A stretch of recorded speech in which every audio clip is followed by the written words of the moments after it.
if the economy, if NOI does start to go down and there is a depression in commercial real estate, then, quote, all the Fed needs to do is to reduce interest rates. But if there is a war going on somewhere, that potentially is very costly.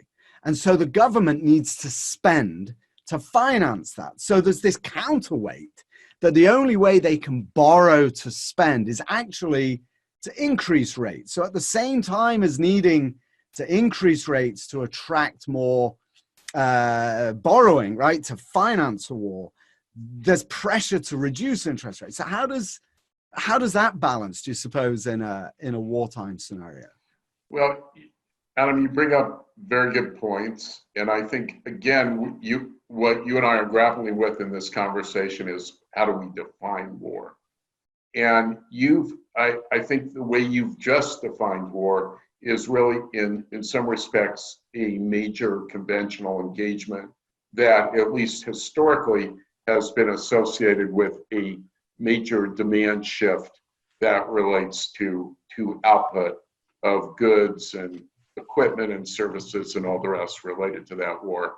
My own personal opinion is that we would expect less of that at this moment, barring, again, a very, very serious, long-lasting major U.S. deployment back into the Persian Gulf, which I'm not sure anyone is quite talking about at this moment.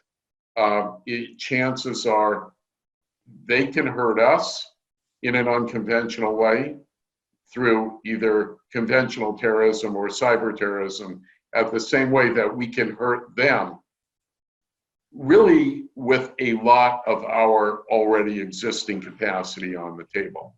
In other words, we've got a lot of idle military resources, be they human manned aircraft or be they drone-related aircraft. And all this is a matter of just positioning and kind of putting on go. But that said, your point is very well taken in a slightly different way. So here's a story. When we discount NOI to create a valuation of a property, there's this question of where that discount rate or whatever comes from. And that discount rate has two pieces. One is a risk-free rate, where that risk-free rate is driven in some measure by monetary policy and other such factors. And in an extreme form of a war-type situation, you could see a Federal Reserve intervention and you could see some downward drift in the risk-free rate. The flip side of that is that we have a risk premium that, of course, is sector and geography and all the rest specific. And the combination or the sum of the two, the risk-free rate and the risk premium, is the denominator in that discounted cash flow computation.